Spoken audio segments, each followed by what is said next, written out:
കേരളത്തിലെ ഒറ്റപ്പെട്ടയിടങ്ങളിൽ ഇടിമിന്നലോടുകൂടിയ മഴയ്ക്കും മണിക്കൂറിൽ 40 മുതൽ 50 കിലോമീറ്റർ വരെ വേഗതയിൽ കാറ്റിന് സാധ്യതയുണ്ടെന്നും കാലാവസ്ഥാ കേന്ദ്രം അറിയിച്ചു. വരും മണിക്കൂറുകളിൽ കണ്ണൂർ ജില്ലയിലെ ഒറ്റപ്പെട്ടയിടങ്ങളിൽ 50 കിലോമീറ്റർ വരെ വേഗതയിൽ കാറ്റിനും എറണാകുളം, തൃശൂർ, പാലക്കാട്, മലപ്പുറം, കോഴിക്കോട്, വയനാട്, കാസർഗോഡ് ജില്ലകളിലെ ഒറ്റപ്പെട്ടയിടങ്ങളിൽ മണിക്കൂറിൽ 40 കിലോമീറ്റർ വരെ വേഗതയിൽ കാറ്റിന് സാധ്യതയുണ്ടെന്നും കാലാവസ്ഥാ കേന്ദ്രം അറിയിച്ചു.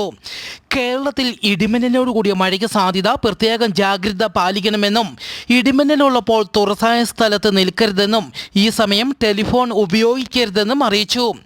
ഇന്ന് പെയ്ത കനത്ത മഴയിൽ മലപ്പുറം വാണിയമ്പലം റെയിൽവേ സ്റ്റേഷന് സമീപം മരങ്ങൾ വീണ് വാഹനങ്ങൾക്ക് കേടുപാടുകൾ സംഭവിച്ചു. പത്തനംതിട്ട ജില്ലയിലും ഇന്ന് കനത്ത മഴ പെയ്തു.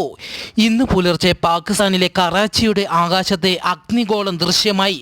പുലർച്ചെ 2:43 ഇത് സംഭവിച്ചത്. കൂടുതൽ വിവരങ്ങൾ ലഭ്യമായിട്ടില്ല.